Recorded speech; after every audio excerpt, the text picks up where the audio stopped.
दासिमबो नैबे गोदान भिडिअखौ फुल नायाखै अब्ला नैबे भिडिअनि गेजेरजों नायनानै लादो। हेलौ लोगोफोर, नोंथांमोननि गेजेराव आरो मोनसे गोदान भिडिअनि गोदान आपडेट लानानै फैलायबाय। बे गोदान भिडिअनि फुल आपडेटखौ मिथिनो थाखाय नैबे भिडिअखौ जोबजासिम नायलां, होनब्लासो मिथिगोन नैबे गोदान भिडिअखौ बबे चेनेलाव होदों आरो आं बिथांमोननि नैबे चेनेलखौ लास्टआव बुंनानै होगोन।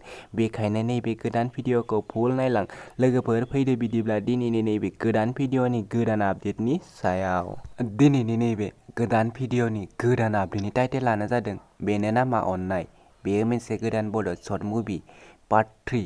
लोगोफोर, दासिमहालागै नैबे गोदान भिडिअखौ नायाखै अब्ला नैबे भिडिअनि गेजेरजों नायनानै लादो। बे भिडिअनि स्टार्टिंफोरानो जादों जेलसिं आरो रंजाली। बे भिडिअनि को-स्टारटिंफोरानो जादों जयसिं, मनुज, बिजुली आरो दैमालु। लोगोफोर, नैबे भिडिअआ जोबोरैनो मोजां जादों आरो बिथांमोना बे भिडिअखौ दासिमबो फुल आपल'ड खालामथ'वाखै।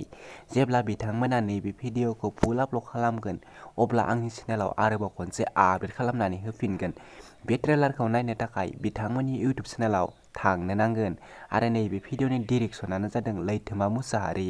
बिथांमोननि नैबे गोदान भिडिअनि गोदान ट्रेलारखौ नायनो थाखाय बिथांमोननि दावमासार फिल्म प्रडाक्शन इउटिउब चेनेलाव थांनो नांगोन आरो बिथांमोननि चेनेलखौ दासिमबो साबस्क्राइब खालामाखै अब्ला बे चेनेलखौ साबस्क्राइब खालामनानै होदो।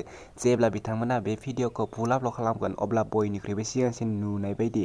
बिदिब्ला लोगोफोर, दिनैनि नैबे गोदान भिडिअनि गुसुं आपडेटआ बेखिनियानोसै। आंनि चेनेलखौबो साबस्क्राइब खालामनानै होदो बेफोरबायदिनो गोदान गोदान भिडिअनि आपडेट मोनबाय थानो थाखाय। लोगोफोर, जेब्ला बिथांमोना नैबे भिडिअखौ फुल आपल'ड खालामगोन अब्ला आरोबाव खनसे आं आंनि चेनेलाव आपडेट खालामनानै होफिनगोन। बेखायनो आंनि चेनेलखौ साबस्क्राइब खालामनानै बेल आइकनखौ अल क्लिक खालामनानै लाखिदो।